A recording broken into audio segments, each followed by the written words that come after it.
Hello friends, Delhi school में आपका स्वागत है। मैं हूं सुनील सर और आप सीख रहे हैं पाइथन। लास्ट वीडियो में हमने सीखा था कि किस तरह से हम पाइथन को इंटरनेट से डाउनलोड करें और उसको अपने सिस्टम के अंदर इंस्टॉल करें। आज हम सीखेंगे कि अगर आपने पाइथन को अपने कंप्यूटर के अंदर इंस्टॉल कर लिया है, तो हम किस तरह से पाइथन का वर्जन चेक कर सकते हैं और किस तरह से हम चेक कर सकते हैं कि पाइथन मेरे कंप्यूटर के अंदर प्रॉपरली काम कर रहा है या नहीं।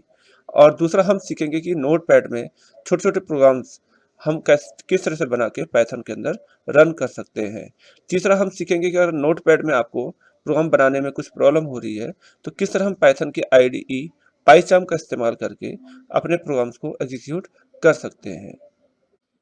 नमस्कार फ्रेंड्स, लास्ट क्लास में हमने सीखा था कि किस तरह से हम इंटरनेट से पाइथन को डाउनलोड कर सकते हैं और उसको अपने सिस्टम के अंदर इंस्टॉल कर सकते हैं। पाइथन डाउनलोड करने के बाद अगर हमें ये पता करना है कि वो इंस्टॉल्ड हुआ है या नहीं हुआ है और उसका वर्जन कौन सा है, तो वो हम कैसे चेक करें। तो आज की क्लास में हम सीखेंगे कि how to check the Python in your system. दूसरा हम सीखेंगे कि पाइथन को हम क्विकली कैसे स्टार्ट करें बिना आईडीई के।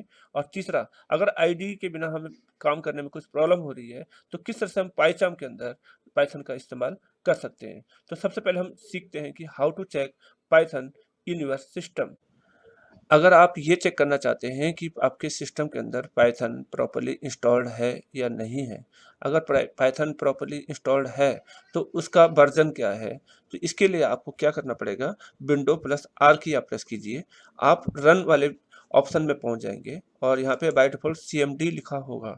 अगर यहाँ पे सीएमडी नहीं लिखा है, तो आप यहाँ पे सीएमडी लिख सकते हैं। तो सीएमडी का फुल फॉर्म होता है कमांड। उसके बाद आप ओके प्रेस कर दीजिए। आप विंडो से डॉस में शिफ्ट हो जाएंगे। ये आपकी डॉस एक अलग ऑपरेटिंग सिस्टम है। यहाँ पे आप कमांड टाइप करके चेक कर सकते हैं कि आपके सिस्टम के अंदर पाइथन इंस्टॉल्ड है या नहीं है। तो सबसे पहले मैं पाइथन का वर्जन चेक करना चाहता हूँ कि मेरे कंप्यूटर के अंदर पाइथन का कौन सा वर्जन इंस्टॉल्ड है। इसके लिए मुझे लिखना पड़ेगा पाइथन वर्जन। तो आपने देखा कि जब मैंने पाइथन वर्जन यहाँ पे लिखा, तो यहाँ पे पाइथन का उसने वर्जन शो कर दिया कि मेरे सिस्टम के अंदर पाइथन इंस्टॉल्ड है, तो वो किस वर्जन का है। तो अब आप यहाँ पे पाइथन की कोई कमांड एग्जीक्यूट करना चाहते हैं, तो इसके लिए आपको पाइथन के सेल में जाना पड़ेगा। तो पाइथन के सेल में जाने के लिए आपको यहाँ पे लिखना पड़ेगा पाइथन और आप एंटर की प्रेस कीजिए। आप डॉस से शिफ्ट होके पाइथन के सेल के अंदर आ गए हैं। तो आप जब पाइथन के सेल के अंदर आ जाएंगे, तो आपको विंडो इस तरह से नजर आने वाली है। अब आप यहाँ पे कोई भी पाइथन की कमांड्स एग्जीक्यूट कर सकते हैं। यहाँ पे मैं सबसे पहले छोटी सी कमांड्स एग्जीक्यूट कर रहा हूँ। मैं ये देखना चाहता हूँ कि क्या प्रिंट कमांड यहाँ पे चलती है या नहीं चलती है। प्रिंट प्रिंट के अंदर मैं लिख रहा हूँ हेलो सर। आप इसके अंदर कोई भी मैसेज लिख सकते हैं। ये सिर्फ आपको डिस्प्ले करेगी जो आपने यहाँ पे प्रिंट के अंदर लिखा है। इससे मुझे पता चला कि हाँ, पाइथन के अंदर मेरी एक सिंगल कमांड एग्जीक्यूट हो रही है। क्या मैं पाइथन में एक से ज़्यादा कमांड्स एक साथ एग्जीक्यूट कर सकता हूँ? इसके लिए हम एक छोटा सा यहाँ पे प्रोग्राम टाइप करके देखते हैं। मैंने एक वेरिएबल डिक्लेयर कर रहा हूँ ए इक्वल टू मैंने लिखा है 10, बी इक्वल टू मैंने लिखा है 20 और सी इक्वल टू मैं ए और बी की वैल्यू को प्लस कर देता हूँ, तो सी की वैल्यू ए प्लस बी हो जाएगी। अब मैं प्रिंट सी कर रहा हूँ।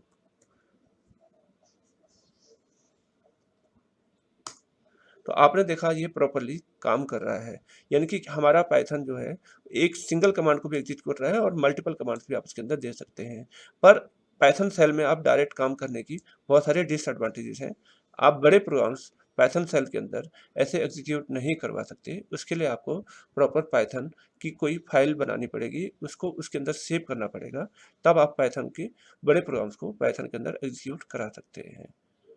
अब पाइथन के प्रोग्राम्स को हम किस तरह से बनाएं, उसके लिए हमें या तो इसकी कोई आईडीई इस्तेमाल करनी पड़ेगी या फिर हमें कोई नोटपैड में पाइथन के प्रोग्राम को सेव करके उसको इसके सेल के अंदर एग्जीक्यूट करना पड़ेगा। वो हम आगे सीखेंगे।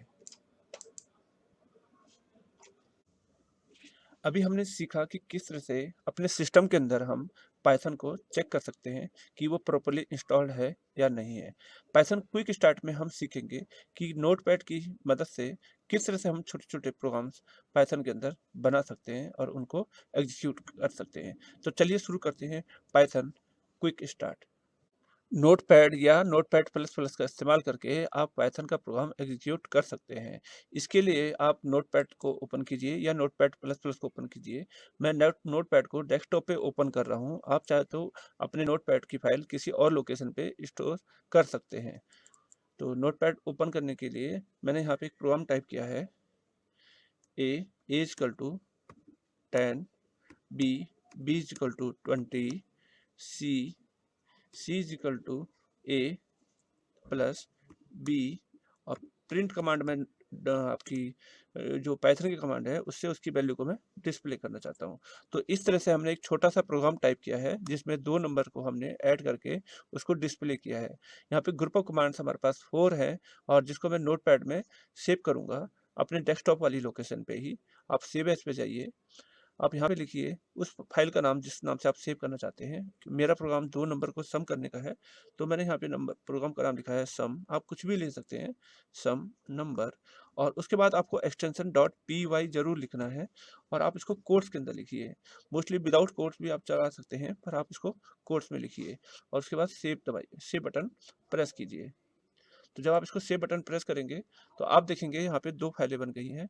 ये तो हमारी जो पाइथन वाली फाइल है वो है, और ये मेरी नोटपैड वाली फाइल है। अब इस पाइथन वाली फाइल को मेरे को पाइथन में किस तरह से एग्जीक्यूट करना है, उसके लिए आप विंडो आर का इस्तेमाल कीजिए। आप सीएमडी में पहुंच गए हैं। यहाँ पे आपको वो वाली फाइल एग्जीक्यूट करनी है जो मेरे डेस्कटॉप पे है। आप उस लोकेशन पे भी जा सकते हैं जहाँ पे वो आपकी फाइल स्टोर है। तो मुझे पहले डेस्कटॉप पे जाना पड़ेगा। तो इसके लिए मुझे लिखना पड़ेगा cd डेस्कटॉप। ये मेरी लोकेशन पे पहुंचा देगा। तो cd का कमांड्स हम ऑलरेडी बात कर चुके हैं कि चेंज डायरेक्टरी। तो अब मैं डेस्कटॉप पे आ चुका हूँ। अब मुझे पाइथन की वो वाली फाइल एग्जीक्यूट करनी है जिसके अंदर हमने प्रोग्राम लिखा है। तो इसके लिए आपको पहले लिखना पड़ेगा पाइथन, और उस फाइल का नाम सम नंबर .py। जब आप एंटर की मारेंगे तो आप देखेंगे कि पाइथन की वो फाइल एग्जीक्यूट हुई है और उसने यहाँ पे आउटपुट दिखाया है 30। यानी कि मेरे प्रोग्राम में ए की वैल्यू 10 थी, बी की वैल्यू 20 थी, और सी को जब हमने ऐड किया था तो सी की वैल्यू 30 यहाँ पे डिस्प्ले हो गई। तो इस तरह से हम पाइथन के अंदर नोटपैड में कोई प्रोग्राम टाइप करके उसको एग्जीक्यूट कर सकते हैं। पर अब यहाँ पे एक डिसएडवांटेज ये है कि हम प्रॉपरली नोटपैड का इस्तेमाल पाइथन के प्रोग्राम के लिए नहीं कर सकते। ये एक प्रॉपर आईडीई नहीं है। तो अगर आपको पाइथन की प्रॉपर आईडीई में काम करना है तो उसके लिए आपको पाइचार्म या एनाकोंडा जैसी कोई आईडी इंस्टॉल करनी पड़ेगी। तो चलिए हम वापस डेस्कटॉप पे आते हैं और सीखेंगे कि किस तरह से हम पाइथन की आईडीएलई के अंदर काम कर सकते हैं। बाहर आने के लिए आपको लिखना पड़ेगा एग्जिट। पाइथन क्विक स्टार्ट में हमने सीखा कि किस तरह से नोटपैड के अंदर हम पाइथन की कमांड्स को एग्जीक्यूट कर सकते हैं, पर नोटपैड के अंदर प्रोग्राम बनाने की कुछ डिसएडवांटेजेस भी होते हैं जिसके बारे में हमने अभी आपको बताया। अब हम सीखेंगे कि अगर हमें प्रोग्राम को प्रोफेशनली एग्जीक्यूट करवाना है और उसके लिए हमें किसी आईडीएल की ज़रूरत पड़ती है, तो हम किस तरह से आईडीएल का इस्तेमाल करके पाइथन के प्रोग्राम को एग्जीक्यूट करवा सकते हैं। तो मेरे सिस्टम के अंदर पाइथन की पाइचार्म आईडीएल इंस्टॉल है। तो किस तरह से हम पाइचार्म का इस्तेमाल करके अपने प्रोग्राम्स को एग्जीक्यूट कराएं, वो हम सीखेंगे रन पाइथन इन पाइचार्म। पाइथन का प्रोग्राम रन करने के लिए मुझे पाइथन को ओपन करना पड़ेगा। इसके लिए मेरे डेस्कटॉप पे एक आइकॉन है, मैंने इस पर क्लिक किया है। अब मेरा यहाँ पे पाइथन ओपन हो चुका है। ये जो आपको विंडो नज़र आ रही है इसको टेक्स्ट एडिटर बोलते हैं और टेक्स्ट एडिटर में ही हम अपना प्रोग्राम टाइप करते हैं। तो टेक्स्ट एडिटर की कुछ सेटिंग्स होती है, मैं आपको वो सेटिंग आपको समझाता हूँ। तो सबसे पहले आप फाइल में जाइए। फाइल में आपको यहाँ पे सेटिंग ऑप्शन नज़र आएगा। अब इस सेटिंग ऑप्शन पे जाइए। सेटिंग ऑप्शन पे आप जर्नल पे जाइएगा। यहाँ पे जनरल पे जाइएगा। आप यहाँ पे देखेंगे चेंज फ़ॉन्ट साइज़ जूम, यानी कि आप जो भी टाइप करेंगे उसको माउस की हेल्प से बड़ा और छोटा यानी कि जूम और जूम आउट कर सकते हैं। तो मैं ये बाय डिफ़ॉल्ट अनचेक्ड है, मैं इसको चेक कर देता हूँ। उसके बाद इसको अप्लाई कर दीजिए।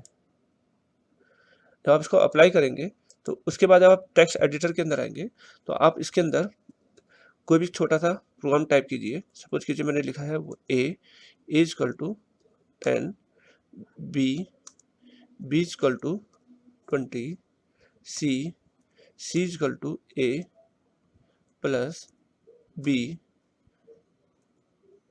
और प्रिंट मैंने लिख दिया सी। एक छोटा सा प्रोग्राम है। अब आप इसमें नोटिस करेंगे कि मैं इस प्रोग्राम को जूम और जूम आउट कर सकता हूँ, जो मैंने अभी सेटिंग से किया है। आप देख सकते हैं कि मैं इसको जूम इन कर रहा हूँ, ये बड़ा होता जा रहा है। तो इस तरह आप माउस के साथ कंट्रोल और माउस व्हील को दबा के इसको जूम और जूम आउट कर सकते हैं। तो ये सेटिंग इसकी हमने सीखी कि किस तरह हम एडिटर के अंदर फ़ॉन्ट साइज़ को छोटा और बड़ा कर सकते हैं। अब हम देखेंगे कि जो इसका थीम्स है, इसको हम कैसे चेंज करें, आईडी की थीम को हम कैसे चेंज कर सकते हैं। ये कुछ सेटिंग है जो मैं आपको समझा रहा हूँ। आप फिर से दोबारा आपको सेटिंग में जाना पड़ेगा, फिर आप अपीयरेंस में आइएगा। अपीयरेंस में आप देखेंगे यहाँ पे एक अपीयरेंस और आपको ऑप्शन मिला है, आप इस पे क्लिक कीजिए। आप यहाँ पे देखेंगे थीम्स आपके पास ऑप्शन अवेलेबल है। ये आपका इंटेलिजी है, आपके पास डार्कुला है और हाई कंट्रास्ट है। तो सबसे पहले हम डार्कुला की बात करते हैं। डार्कुला नंबर 1 पे है, हम इसको चूज़ करके रखते हैं। कुछ लोगों को डार्कुला थीम्स अच्छी लगती है, तो आप देख सकते हैं अगर आपको अच्छा लगा है कि ये डार्कुला थीम्स है, तो आप इसका इस्तेमाल कर सकते हैं। आप इसकी आईडी के लिए एक और है हमारे पास हाई कंट्रास्ट, आप इसको भी इस्तेमाल कर सकते हैं। आप देख सकते हैं कि हाई कंट्रास्ट में आपको इस तरह से नज़र आएगा। और फिर हमारे पास जो आखिरी है इंटेलिजी, जो इंस्टॉल थी बाय डिफ़ॉल्ट, ये हमने इसको भी इस्तेमाल कर सकते हैं। तो हमारे पास ये नज़र आएगी। मुझे मेरी फ़ेवरेट थीम्स यही है, इसलिए मैं मोस्टली इसी का ही इस्तेमाल करता हूँ। अब आपने देखा कि एक छोटा-सा प्रोग्राम मैंने इसके अंदर टाइप किया था, उसको मैं ज़ूम और ज़ूम आउट भी कर सकता हूँ, माउस व्हील की हेल्प से। अब इस प्रोग्राम को एग्ज़ीक्यूट करने के लिए आपको रन पे जाना पड़ेगा।